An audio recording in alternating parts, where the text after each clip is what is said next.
El mensaje de hoy se llama Un reinado de apostasía. ¿De acuerdo? La lectura se ha leído es Segunda de Reyes 16, todo el capítulo. Y vamos a ir viendo también Segunda de Crónicas 28 porque Crónicas y Reyes también tocan el reinado de Acaz, de este rey. Y paralelo al Nuevo Testamento vamos a ver Mateo 12, ¿ya? Acerca de lo que Jesús respondió a los fariseos. Vamos a comenzar, queridos hermanos, con una pequeña introducción, ¿no? ¿Cómo estamos nosotros dirigiendo nuestra vida? ¿Cómo hemos planeado vivir esta vida? ¿Tenemos un plan de acción, un plan anual, un plan de acá 5 años, 10 años? ¿Qué queremos lograr en nuestra familia, con nuestra realización personal? Tenemos muchas cosas que quizás nos propongamos hacer. Sin embargo, hermanos, todo eso va a fracasar rotundamente si no está sobre la base del propósito de Dios. El cristiano sabe de que su vida gira en torno al Señor. Y uno puede pensar cómo es posible de que las personas que no creen en Dios triunfan económicamente, son millonarios y tienen muchas facilidades. ¿Será que ellos han fracasado? Ellos están en un gran fracaso, porque nada de lo que ellos tienen va a poder cambiar el destino a donde se dirigen. No importa. Lo que ellos están teniendo es temporal. Y al final, en un determinado momento, ellos van a cosechar todo lo que han hecho. Va a llegar una gran ruina. Eso no lo digo yo, eso lo dicen las Escrituras. Y Dios jamás ha mentido. Por eso no tenemos que sentir de ninguna manera envidia. Y nuestra vida debe ser dirigida no conforme a nuestros deseos o nuestra manera de pensar. Dios quiere el éxito para sus hijos, terrenal y espiritual. Dios quiere eso. Pero para dirigir mi vida yo tengo que mirar al Señor en todo lo que me proponga. Por eso vamos a ver el reinado de Acaz, que fue un reinado apóstata. Esto es muy triste, esta es la época oscura del reinado de Judá. Vamos a ver 3 puntos. Como primer punto, la desobediencia que conlleva una conducta idólatra. Versículos del 1 al 4, yo estoy usando Reina Valera contemporánea, ustedes me siguen la lectura. Dice: Pekah, hijo de Remalías, tenía 17 años de reinar sobre Israel, cuando Acaz, hijo de Jotán, comenzó a reinar sobre Judá. Cuando comenzó a reinar, Acaz tenía 20 años y reinó 16 años en Jerusalén. Pero a diferencia de su antepasado David, no hizo lo recto a los ojos del Señor su Dios, sino que siguió el mal ejemplo de los reyes de Israel, llegando incluso a sacrificar en el fuego a su hijo, según las repugnantes prácticas de las naciones que el Señor echó de la presencia de los hijos de Israel. También ofreció y quemó incienso en los altares de los montes, en las colinas y bajo la sombra de todo árbol frondoso. Es triste lo que hizo este rey. Miren hasta qué punto se rebajó, el rey de Judá. Y lo que vamos a ver dentro de este punto, es la elección de un mal ejemplo. Segunda de Crónicas 28:2 dice que este rey siguió el mal ejemplo de los reyes de Israel. A lo largo del libro de Reyes, Dios pone como buen ejemplo, buena referencia al rey David, como un modelo para los siguientes reyes que van a venir y que tienen que imitar esa buena conducta. A la inversa, Dios también pone como ejemplo a un mal rey que tenemos que evitar. Este era para los reyes, que es Jeroboam I, un rey malvado. Entonces, hay 2 ejemplos, el buen ejemplo a seguir y el mal ejemplo. ¿Cuál escogemos nosotros? Los reyes y todo creyente tiene que seguir el ejemplo que Dios le ha puesto. Esto es para todo cristiano, no solamente para políticos o los que quieran entrar en el gobierno. ¿Por qué? Porque nuestra vida debe de ser regida siguiendo el ejemplo perfecto de Cristo Jesús. Ya lo dice 1 Pedro 2:21, fuimos llamados para esto, porque también Cristo sufrió por nosotros, en esto demostró obediencia, con lo que nos dio un ejemplo para que sigamos sus pasos. Entonces estamos llamados a seguir los pasos de Cristo, a seguir el ejemplo de nuestro Rey. Y si yo les pregunto, ¿cuál es el rey más malvado que recuerdan del libro de los reyes? ¿Ustedes qué me van a decir? El rey Acab, ¿no es cierto? Es el rey más malvado, más perverso. Y dígame, ¿dónde reinó Acab? ¿En el norte o en el sur? En Israel, en el reino del norte, ¿no? Y si Acab fue el rey más perverso del norte, Acaz fue el rey más perverso de Judá, del reino del sur. Era su hermano gemelo, ¿no? Entonces, sí. Ahora, Acaz eligió seguir, por su propia voluntad, seguir el mal ejemplo de estos reyes y de su gemelo Acab, ¿no? Entonces, y esto llevó a que su reino se sumiera en una gran catástrofe. Si uno elige, ¿no?, y dice, siguió los caminos de los reyes del norte. ¿Qué características tenían los reyes de la dinastía del norte? División, asesinatos entre ellos, usurpación de trono. Miren ese camino. Sincretismo religioso. ¿Qué quiere decir? Que metían a los cultos, no hacían culto como Dios mandaba, sino ellos adoraban agarrándolo del mundo. Las cosas que me agradan lo mezclo con las cosas de Dios y hago un culto pues que agrade a todos. Prácticas y ritos idólatras, abandono de fe, persecución a los profetas porque no les gustaba que les dijesen que estaban mal, y por último terminaba en cautiverio y desolación. Esas eran las características del gobierno del Reino del Norte. Por eso decimos que los reyes de la parte norte eran malvados y de Judá eran buenos, ¿no? Así a primera vista.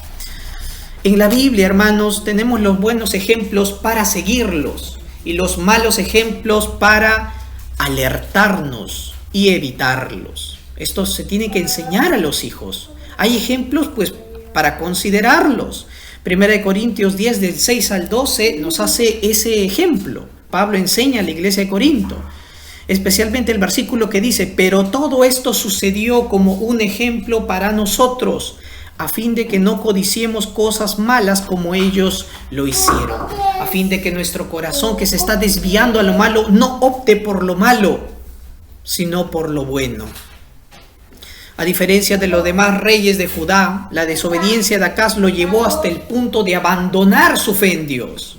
O sea, todos los reyes de Judá habrán desobedecido a Dios, te habrán hecho un montón de idolatría, pero estaban creyendo en Dios. Pero este rey abandonó su fe, o sea, totalmente le dio la espalda a Dios. Eso se llama la apostasía, el abandono de la fe. No creer en Dios, renunciar a esto, ¿no? Como cristianos nosotros tenemos que enseñar a los jóvenes, a los niños, la diferencia entre lo bueno y lo malo conforme a la verdad de Dios, porque es la única verdad que hay, no el relativismo moral que muchos siguen. Optar por la verdad de Dios es optar por lo bueno. Mostrémosles, ¿qué debemos demostrarle a los hijos? Los beneficios de ser obediente, las desgracias de alejarte de Dios. De esa manera vas a ver su reacción. Valdrá la pena, hermanos, valdrá la pena, costará sí, porque la obediencia implica esfuerzo, implica perseverancia de nuestra parte. No es fácil.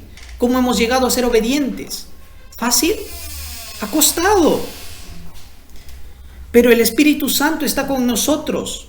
A medida que somos diligentes, el Espíritu Santo nos va a ayudar a levantarnos cada vez que fallamos y a dejar atrás lo malo y, como dijo Pablo, seguir adelante mirando al llamado de Dios que hemos recibido en Cristo. Y si lo seguimos, nada ni nadie nos podrá obstaculizar. Sí. Ahora, y uno se pregunta, pero ¿por qué Acaz llegó a renunciar, a abandonar su fe? ¿Qué lo llevó a hacer eso? De la nada, un chico que crece en un hogar cristiano se puede volver ateo, se puede volver agnóstico. ¿Qué creen que pasó? Estaríamos buscando culpables. Acaz creció en un entorno cristiano, en un entorno de fe. Sus padres, su papá y su abuelo eran creyentes, siervos de Dios, Uzías y Jotam, ¿no es cierto? Pero incluso hasta hoy en día vemos jóvenes, niños que cuando crecen abandonan su fe en el Señor.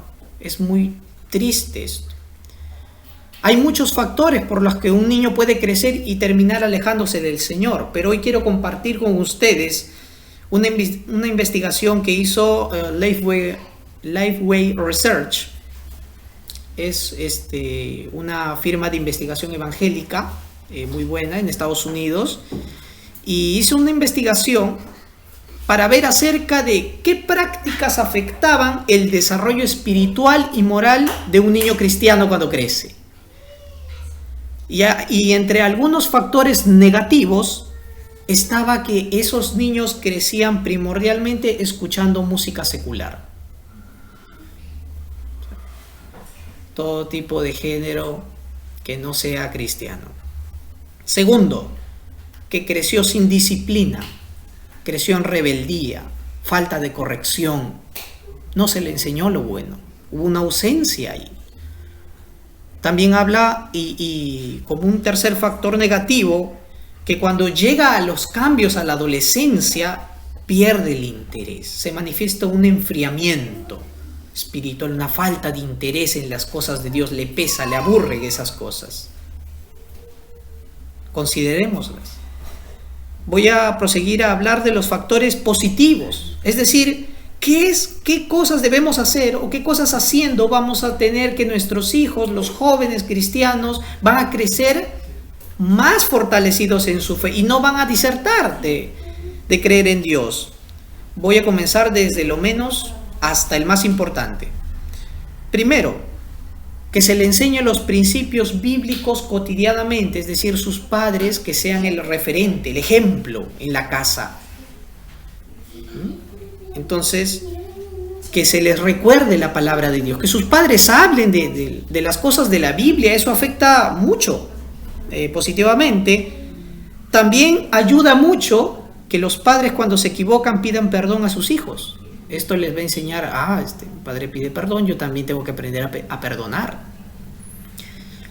También influencia los amigos de su misma edad, que son creyentes, que los animan a seguir en la fe. Eso ayuda mucho. También si los jóvenes y niños participan en los viajes, actividades y retiros de la iglesia. También influencia mucho, ¿no? Dentro de los factores que más influencian es la música cristiana que ellos escuchan cuando crecen. La alabanza a Dios, toda canción que glorifica su nombre, eso lo ayuda grandemente. También si el niño o el joven participa en las actividades del ministerio de la iglesia, es decir, si un maestro de escuela bíblica de niños está orando, llega a un determinado momento donde le dice al niño, la siguiente semana tú vas a orar acá, yo me siento. El siguiente niño va a repartir a los hermanos la comida. A la siguiente semana el niño va a hablar algo de Jesús. Y así se va preparando semanalmente. Esas cosas ayudan grandemente.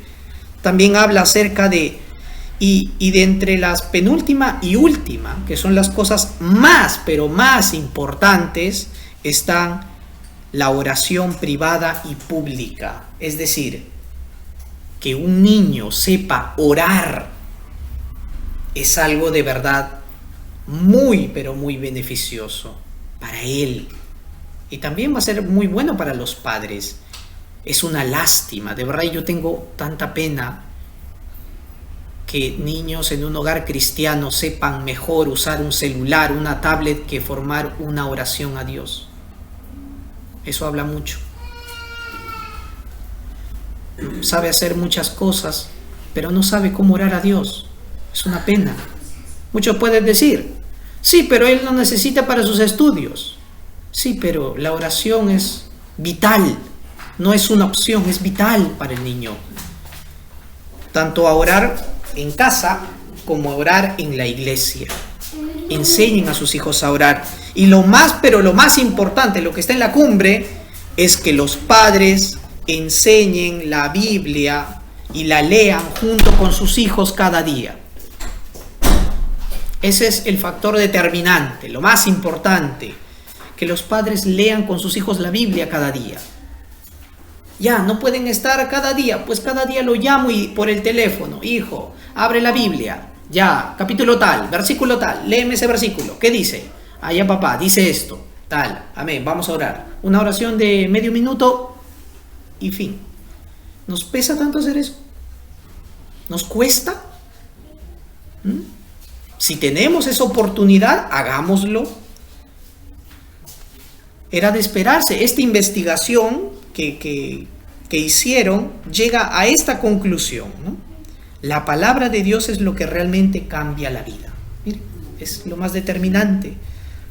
Y claro, y ya reiteradamente el Señor nos lo ha dicho, 2 de Timoteo 3:15, y que desde la niñez has sabido las sagradas escrituras, las cuales te pueden hacer sabio para la salvación por la fe que es en Cristo Jesús. Amén. Esto es lo que puede hacer sabio a los niños para creer, para salvación de sus almas. Como subpunto 2, todavía estamos dentro del punto 1, vamos a ver un corazón desobediente, es un corazón idólatra. Las cosas tienen nombre.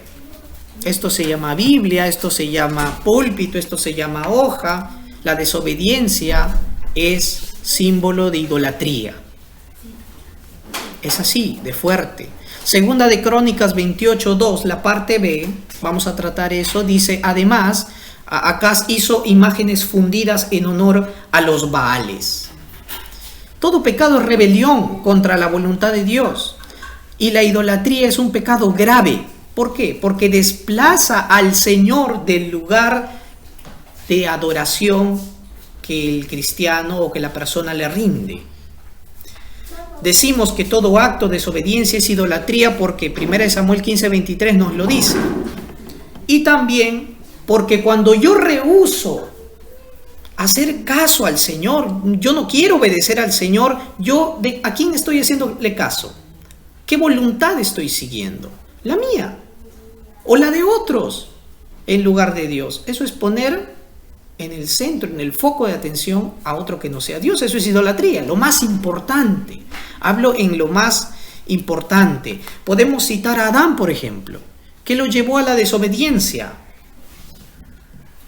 Serás como Dios, codició la idea de ser Él el centro, ¿no? Él ser como Dios, Él ser la deidad. Se puso el centro, se idolatró.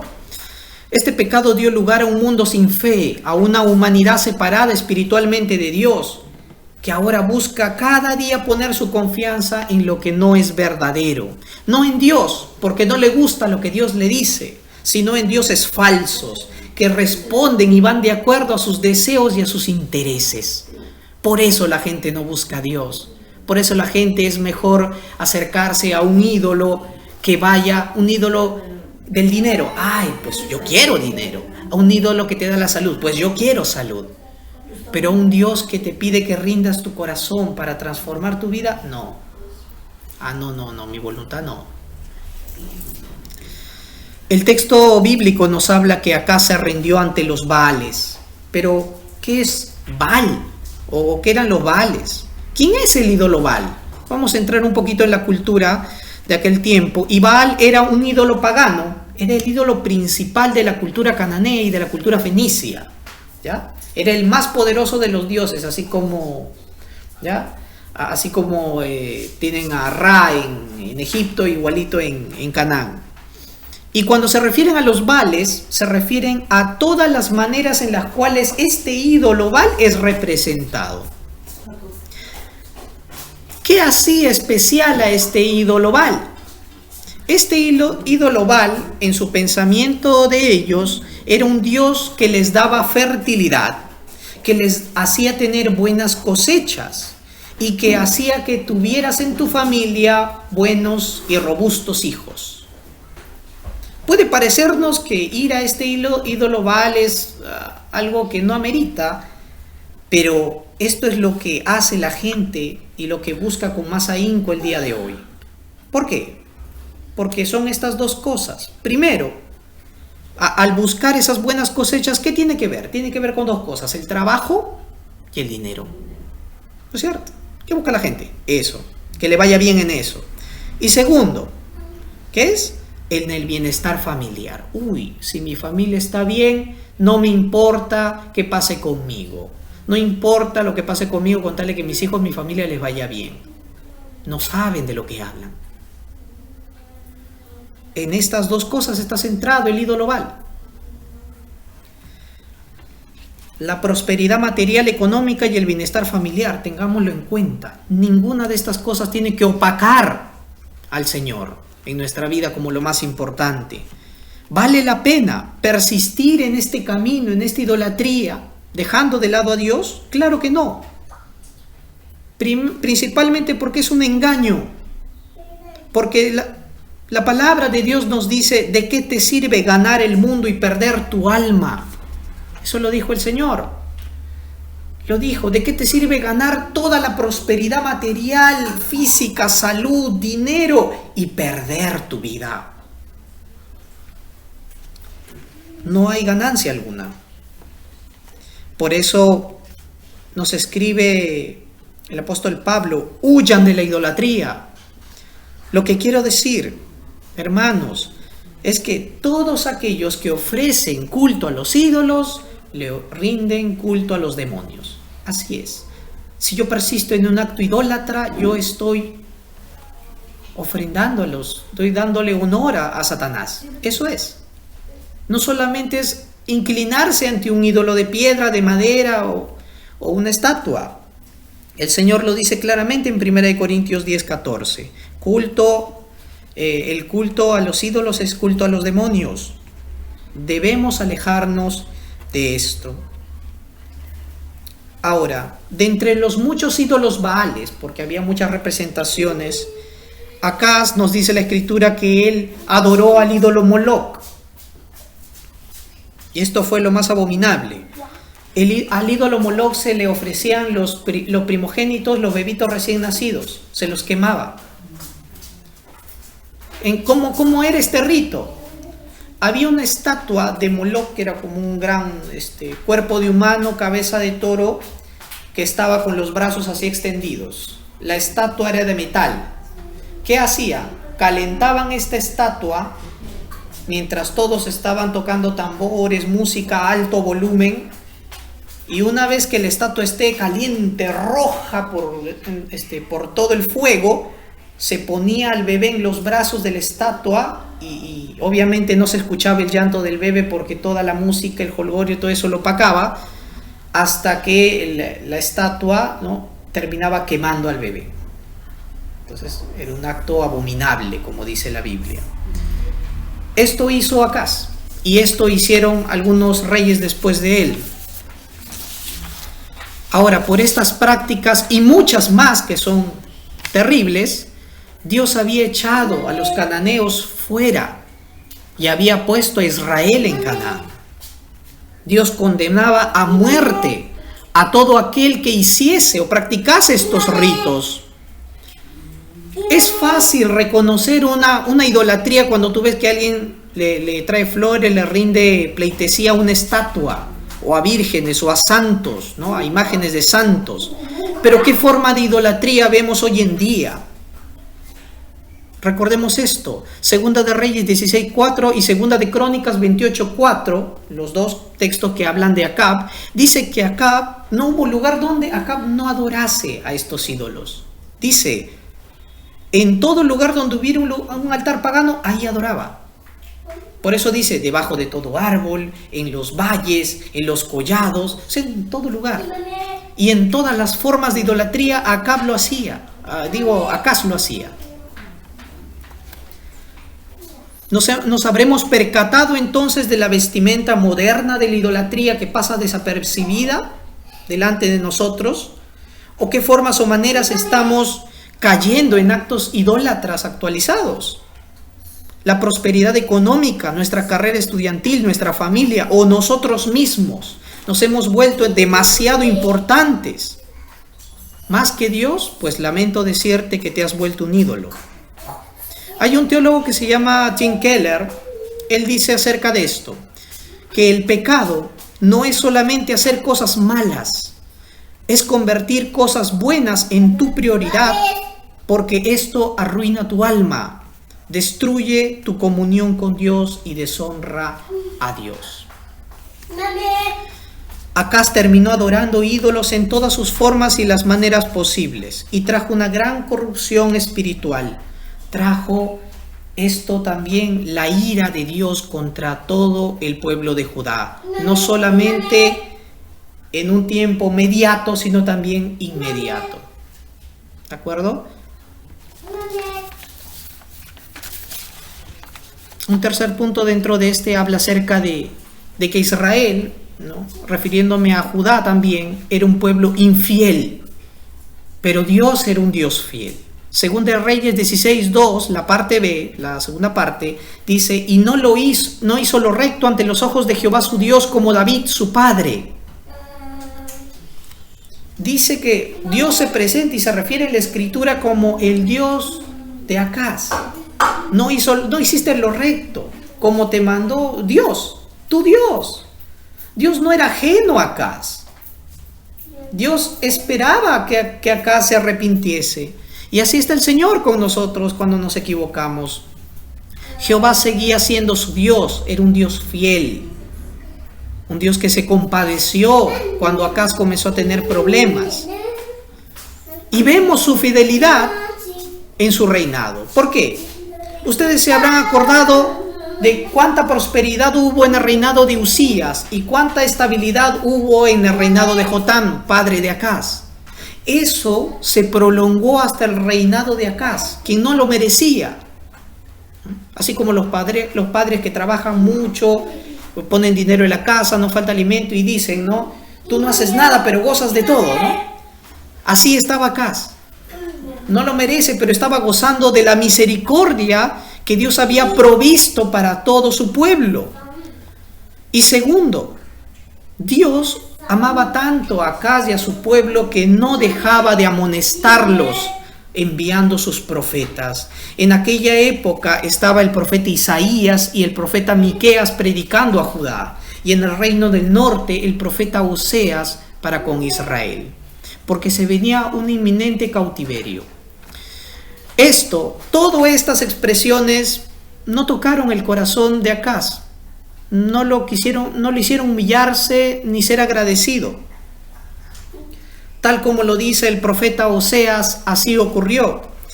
Oseas 2 del 8 al 13, voy a leer solo versículos 8, 12 y 13, dice, ella no se da cuenta de que fui yo quien le dio todo lo que tiene, el grano, el vino nuevo, el aceite de oliva, hasta la plata y el oro que le di. Pero ella, refiriéndose a su pueblo, le ofreció todos mis regalos a Baal, al ídolo. Sin embargo, ahora le quitaré el grano maduro y el vino nuevo que generosamente le di en cada cosecha. Destruiré sus vides, sus higueras, las cuales según ella les dieron sus amantes. Le castigaré por todas las ocasiones en que quemaba incienso a las imágenes de Baal, cuando se ponía aretes y joyas y salía a buscar a sus amantes, olvidándose de mí por completo, dice el Señor. Hermanos, sabiendo que Dios es nuestro proveedor, ¿seguiremos con una actitud orgullosa de querer servirle cuando queramos y como se nos antoje? ¿O vendremos a aferrarnos al arrepentimiento? Porque Dios es nuestro Dios y nosotros le pertenecemos, Él demanda obediencia de nosotros. Y así como les hablé de Oseas, acerca de la bonanza que le dio y cómo ellos le rendían toda la provisión de Dios a los altares paganos, así también hablaré acerca de la amonestación que Dios hizo al pueblo. Oseas 2, 6 al 20, versión NTV, pero solo voy a tocar algunos versículos. Versículo 6. Oseas, Al llegar ese día, dice el Señor, me llamarás Ishi, es decir, esposo mío, en vez de llamarme Balí, es decir, el nombre de los Baales. Oh Israel, yo borraré los muchos nombres de Baal de tus labios, nunca más los mencionarás. Te haré mi esposa para siempre, mostrándote rectitud y justicia, amor inagotable y compasión. Te seré fiel y te haré mía, y por fin me conocerás como el Señor. Estas eran las promesas de Dios a su pueblo rebelde. Notemos que Dios promete a su pueblo ya no llamarlo ni acercarse a través de los Baales. Yo no quiero que vengas con tu corazón aferrado a la idolatría a adorar a Dios. Ya no. Porque va a venir un momento en donde voy a arrancar toda esa idolatría de tu corazón y voy a transformar tu duro corazón en un corazón sensible, en un corazón que ame a Dios. Ese día llegó cuando el Señor, así como dice Oseas, nos tomó como su pueblo. Ese día en donde por la fe en Jesucristo nos toma para ser parte de la iglesia de Dios, para andar con un corazón de fe, en rectitud y justicia, como dice Él, gozando de su misericordia, siendo Él nuestro Padre. Y Dios es fiel también porque castiga el pecado, con el fin de llevarnos al arrepentimiento. Segunda de Crónicas 28:3 habla de algo muy curioso. Dice que las ceremonias idólatras que realizaba el rey Acaz, donde hacían los sacrificios humanos, donde hacían todo tipo de holocaustos y quemaban las ofrendas paganas, se realizaban en el valle de Ben Hinnom. ¿Qué tenía de particular este valle? Este valle estaba entre los límites de las tribus de Judá y de Benjamín. Pero sobre todo, después de la época donde se rendían culto a los ídolos, llegó a ser un lugar en donde se llevaba toda la basura, todos los desperdicios a quemar. Era un lugar donde se quemaban las cosas, los desperdicios. Y como también ahí se realizaban los sacrificios humanos a ídolos paganos, se llamó el Valle de la Matanza. Eso lo pueden ver en Jeremías 19:6. Y como les decía, como se convirtió en un vertedero para quemar toda la basura, ya con el tiempo, en griego llegó a llamarse Gena, que esto en el término griego significa infierno. Jesús usa el ejemplo del lugar donde se queman todas las cosas desechables, todas las cosas corruptas, inmundas, como una figura del destino final para todos aquellos que persisten en su idolatría, todos aquellos que persisten en no arrepentirse. Es curioso porque es el lugar en donde todos acabarán, todos aquellos que no reconozcan la misericordia de Dios para con sus vidas. Como punto número 2 vamos a ver acerca del fruto de la idolatría, el cual es el cautiverio. Es algo muy triste porque en la época de Acaz se vivió el cautiverio del reino del norte. Versículos desde el 5 hasta el 9. ¿De acuerdo? Voy a comenzar de frente al punto. Primero vamos a ver acerca de las consecuencias de no confiar en Dios y vivir apartados de Él. Y voy a citar segunda de Crónicas 28 del 5 al 8 que dice: por eso el Señor su Dios dejó caer en manos del rey de Siria, y los asirios lo derrotaron y lo llevaron a Damasco junto con un gran número de prisioneros. Acaz también cayó en manos del rey de Israel, lo cual lo derrotó y le causó gran mortandad por haberse apartado del Señor, el Dios de sus padres. Hermanos, para entender esta parte de la lectura tenemos que conocer la coyuntura política de aquel entonces. En aquella época Asiria era un imperio grande y era una amenaza para los demás pueblos, por lo que el reino del norte en la región de Siria se aliaron y dijeron: pues vamos a hacer una coalición, una unión para enfrentarnos a Siria y no dejar que nos domine. Pero hay que pasarle la voz a nuestro vecino de abajo, a Judá, para que también se nos una. En aquella época reinaba Acaz. Y estos dos reyes le pasan el comunicado y le dicen: mira, únetenos para pelear contra el rey de Asiria. Y el rey Acaz se negó.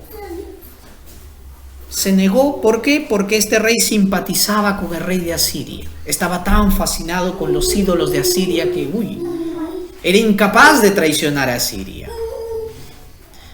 ¿Qué pasó? Que estos dos reyes dijeron, como no te vas a unir a nosotros, te vamos a atacar. Y planearon un ataque que devastó grandemente el reino de Judá. Esto fue una gran pérdida en la época de Acaz.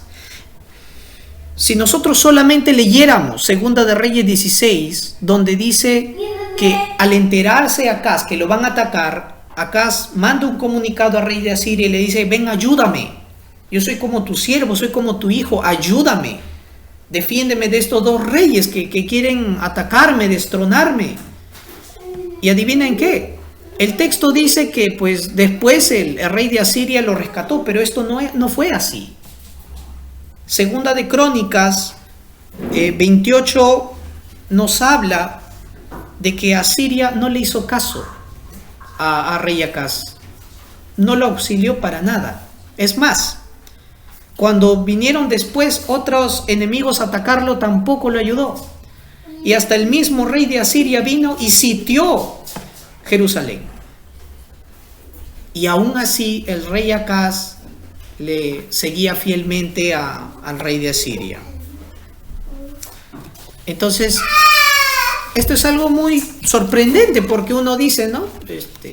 Uno se decepciona, pero este rey estaba tan maravillado de Asiria y de los ídolos de Asiria que no dejaba de rendir tributo al rey de Asiria.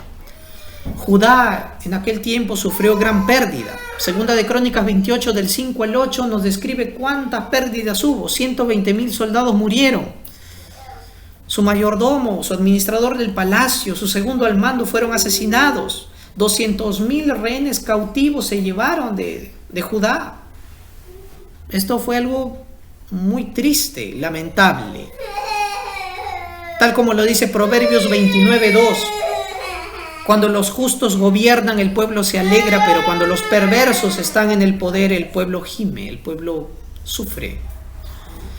Que la falta de fe del rey Acaz nos haga recordar lo que dijo el profeta Jeremías en los versículos del 5 al 8. Maldito el hombre que confía en otro hombre, que pone su fuerza en un ser humano y se aparta su corazón de mí. Ahora, esto no dice que no nos apoyemos en otras personas.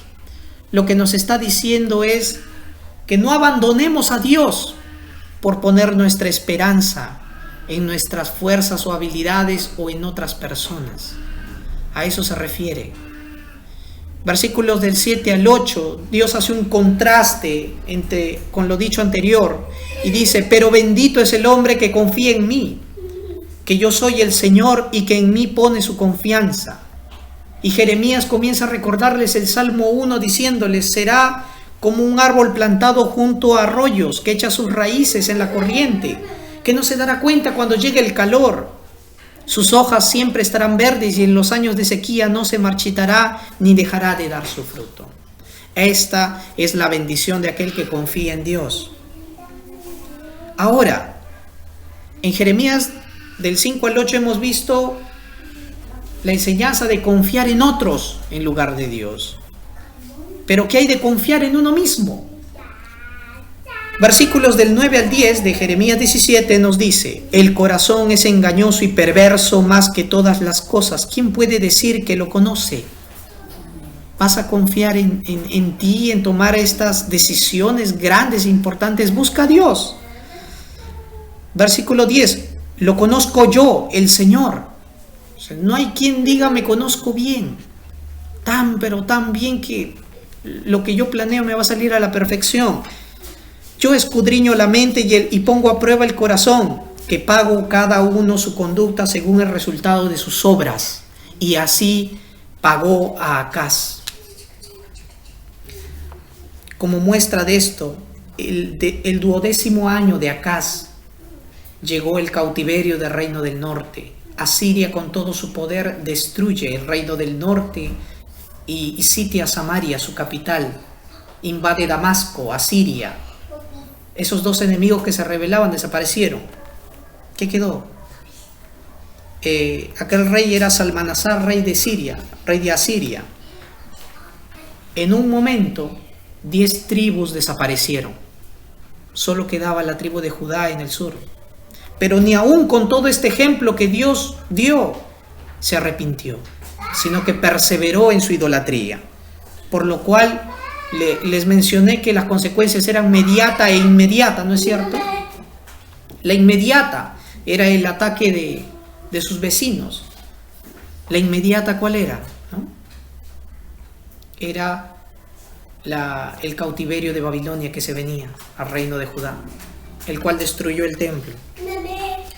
Hermanos, vivir apartados de nuestro Dios solo traerá asolación y desolación. No pensemos que escaparemos de nuestro pecado, porque el pecado nos alcanzará, sea donde sea que corramos. Si Cristo es el camino, es la verdad y la vida, no confiar en Él es lo mismo que estar perdido. Es lo mismo que estar sin vida. Es lo mismo que vivir engañado. Por eso, tengamos en cuenta las palabras de nuestro Dios. Pero a pesar de esta gran pérdida que sufrió Judá y el gran desastre al que se enfrentaba Acaz, Dios da una promesa de fe y esperanza, la cual podemos ver en Isaías 7 del 1 al 14. Voy a leer, dice: el Señor se dirige a Acaz de nuevo.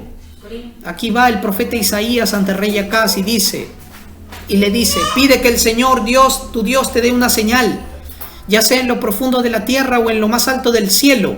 Pero Acaz responde: no pondré a prueba al Señor, ni le pediré nada. Entonces Isaías le dijo: escuchen ahora ustedes, los de la dinastía de David. ¿No les basta con agotar la paciencia de los hombres que hacen lo mismo con mi Dios? Por eso el Señor mismo les dará una señal. La Virgen concebirá y dará a luz un hijo y lo llamará Emmanuel. Amén. En este momento tan cruento y oscuro que pasaba Judá, Dios envía a su profeta y le dice: Acaz, deja de mirar a los Baales, deja de mirar al rey de Asiria y mira al Señor y pídele una señal. Es decir, pídele al Señor en oración que Dios te confirme que va a preservar tu vida y la vida de tus hijos, de tu descendencia, que no va a desaparecer el linaje real de Judá. Acaz, la respuesta que da parece de fe, parece piadosa, hasta yo casi me la creo, porque él dijo: no tentaré al Señor. No, yo cómo voy a querer que probar al Señor, ¿no? Porque yo sé que el Señor es fiel, es bueno. No lo hizo por eso. ¿Por qué no oró al Señor? ¿Por qué no le pidió al Señor señal? Porque su corazón era un corazón hipócrita. Porque su corazón no quería buscar al Señor, quería seguir buscando el favor del rey de Asiria. Tiglat-Pileser III se llamaba ese rey. En su corazón, ya hemos visto que Dios escudriña la mente y el corazón, pues Dios lo escudriñó bien. Y la palabra nos revela lo que había en su corazón de este rey. Porque esto es lo que estaba pensando: como los dioses de Siria ayudan a sus reyes, así también me ayudarán a mí si les ofrezco sacrificios. El cronista dice: pero si estos dioses fueron su ruina y la de todo Israel. En respuesta a la necedad del rey de Acaz, Dios habla a través del profeta Isaías y les dice: aunque tú no creas al Señor, aunque tú no le ores, no le pidas misericordia, Dios por su propia y gran voluntad te da esta señal. Y es ahí donde le dice: de tu descendencia vendrá un hijo que se llamará Emmanuel, porque vendrá de la descendencia real de Judá. Por eso cuando ustedes ven en Mateo 1:9, ven que de la genealogía de Jesús viene del rey Acaz. Y uno puede decir: ¿por qué nuestro Señor, nuestro Dios, viene del linaje de un rey tan malo, tan perverso? Los que han leído el libro, los que están leyendo el libro ya lo saben, saben por qué. Entonces, y Dios le promete a Isaías con la promesa de que no será destruido, con la promesa de que lo salvará él y a su descendencia, de que ellos no serán conquistados. Ha habido una gran pérdida, sí, han muerto muchos, pero ellos serán preservados su vida. Ahora, con esto lo que Dios hace es frustrar el plan de Satanás. ¿Por qué? Porque Satanás planeaba contaminar y obstaculizar la venida del Cristo. Si Acaz no tenía descendencia, ¿de qué linaje de Judá venía el Cristo? ¿No es cierto? Para Acaz no fue muy difícil rendirse y ponerse al servicio del rey de Asiria. Y decimos pues que el rey de Asiria es un símbolo de Satanás, como una figura de Satanás. ¿Por qué? Hasta en el libro de Ezequiel aparece, ¿no es cierto? Fijado al rey de Asiria como símbolo de Satanás, como símbolo pagano. Pero hermanos, tan fácil era venir a los pies de Dios y rendirse, porque Dios seguía siendo Dios de él y de sus padres. Nada le costaba venir humillado y decirle con las mismas palabras que le dijo al rey de Asiria: yo soy tu siervo, yo soy tu hijo, levántate, defiéndeme. Nada le costaba, pero era un rey orgulloso. Es una lástima. Acaz tenía buenos ejemplos. Tenía al rey David, y con buen ejemplo me refiero a un ejemplo de arrepentimiento. Ustedes saben lo malo que cometió David, pero también saben que hubo un gran ejemplo de arrepentimiento en David. En el Salmo 51 está su gran oración de arrepentimiento. Acaz podía haber orado así. Incluso tenía el referente de los caminos del reino del rey del norte. ¿Se acuerdan que les dije el rey más malvado, Acab? ¿No es cierto? Pero Acab en su momento de aflicción también oró a Dios, humillado, y le dijo: Señor, sálvame de esta. Y Dios lo salvó. Aún con todas estas muestras de ejemplo, lastimosamente Acaz decidió seguir en su ceguera espiritual hasta perecer. Como último punto, vamos a ver que la idolatría corrompe nuestra adoración a Dios. Versículos del 10 al 18. Voy a ir de frente al tema, ¿de acuerdo? El texto nos habla de que el rey Acaz va a visitar un día al rey de Asiria, a rendirle su tributo y también a ponerse a su servicio, a este rey Tiglat-Pileser III. Y cuando él va a Siria y ve en Damasco, se da cuenta de los altares bien bonitos, los altares paganos, bien bonitos. Él queda fascinado, queda cautivado con esos altares, que habla con el sumo sacerdote, Urías, en aquel tiempo el sumo sacerdote, y le dice: mira, sumo sacerdote, me ha fascinado tanto estos altares paganos, qué bonito, cómo están posicionados, todo eso, que yo prefiero que construyas y diseñes igualito en el templo de Jerusalén, en Jerusalén, para rendirle culto a los ídolos y también a Dios. Es como ir a otros lugares y decir: no, qué bonito mueble, yo también, recuérdate un bonito mueble así para después comprarlo para llevarlo a la casa, ¿no? Pero qué atrevimiento de parte de Acaz de hacer eso. Pero aún más triste es la corrupción espiritual, porque el sacerdote Urías era un sumo sacerdote y según el texto de Isaías, según el texto de Isaías 8 del 1 al 2, el sacerdote Urías era un testigo fiel del Señor. ¿Pero qué le pasó? Recuerden siempre esto: el pecado no se queda quieto. El pecado corrompe a más personas. Y este sacerdote fue corrompido también por el actuar del rey Acaz. Todas estas cosas y todos los cambios que él hizo dentro del templo, quitando el altar de bronce, poniéndolo en otro lugar, poniendo en lugar de un gran altar de bronce que Dios había puesto en el tabernáculo, en el templo, él lo quita. Ese altar de bronce estaba en el atrio del templo, y pone en su lugar varios altares paganos pequeñitos. Muchos dicen cuanto más cantidad mejor, dicen, ¿no? Quizá era su pensamiento de él esto. Pero esto, hermanos, era una blasfemia contra Dios. Quizá no aprendió de la reprensión que Dios le dio a su abuelo cuando osó entrar al templo queriendo usurpar el sacerdocio y querer quemar incienso en nombre de Dios. ¿Cuánto más castigo amerita Acaz? Ahora, me llama la atención que él haya movido el altar de bronce. ¿Ustedes saben para qué servía el altar de bronce en el atrio del templo? No, esa es la fuente de bronce. El altar de bronce, donde se ofrecían los sacrificios. ¿Qué significa quitar el altar de bronce de su lugar? Significaba que en el altar de bronce todo aquel, ¿no?, se ofrecían los sacrificios para expiación del perdón de las culpas, de los pecados. Nadie podía entrar si no se purificaba antes, si no se ofrecía el sacrificio por el pecado. Y nos puede parecer algo trivial porque se hizo en aquel tiempo, pero esto es lo que se sigue haciendo hoy en día. Hay iglesias que han quitado el altar de bronce de su lugar, porque el mensaje que predican iglesias carismáticas, neopentecostales, su mensaje no tiene un mensaje del sacrificio de Jesús, no tiene un mensaje que te lleva al arrepentimiento y al perdón. Es un mensaje light, es un mensaje de acuerdo a la actualidad, algo moderno, algo de acuerdo al gusto del mundo.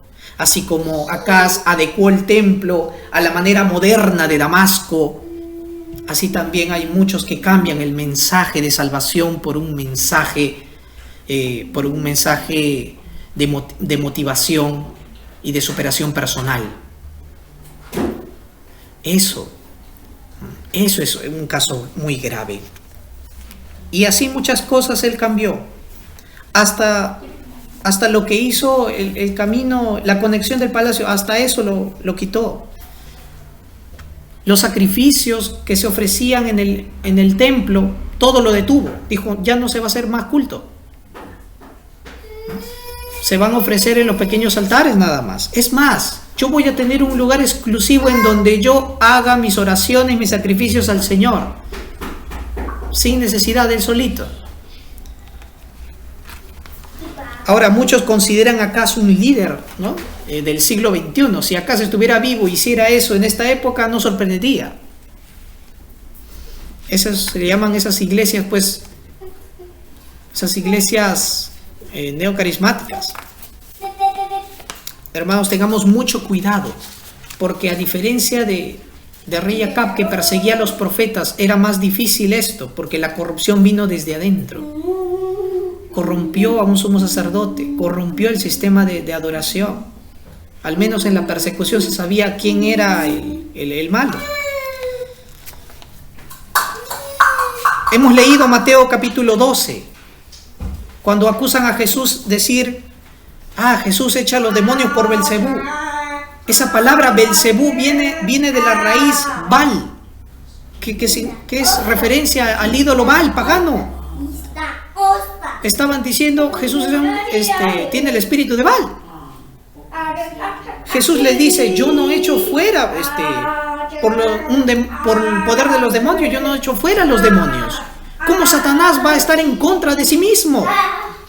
Y era justo la práctica que acá se estaba haciendo. Él quería adorar a los dioses extranjeros para ayudar contra sus enemigos. O sea, Satanás dividiéndose contra sí mismo. Y era lo mismo. Jesús habla a los judíos y a los fariseos, les dice, yo he hecho por el poder de Dios, por el Espíritu de Dios, fuera los demonios, ciertamente ha llegado el reino de Dios.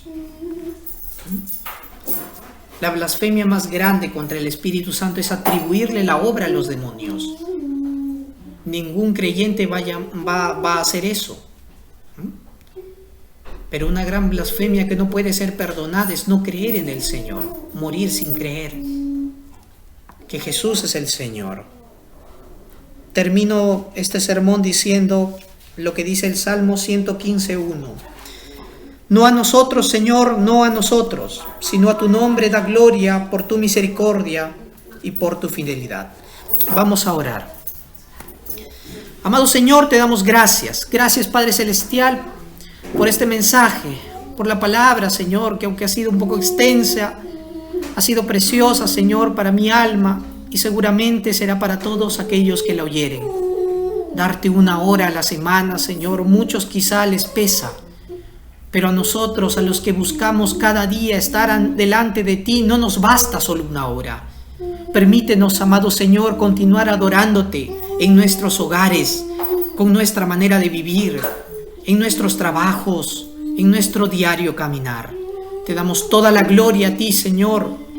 Abre nuestros ojos, danos luz a través de tu palabra para identificar todas las prácticas idólatras, todas las maneras en las que Satanás trata de camuflar una falsa adoración. Oramos, Señor, para tener un corazón que pueda agradarte y para poder criar a la siguiente generación, jóvenes, niños, con una fe fortalecida, Señor, para que sus vidas sean agradables a ti. Oramos, Dios, en el nombre de Jesucristo. Amén.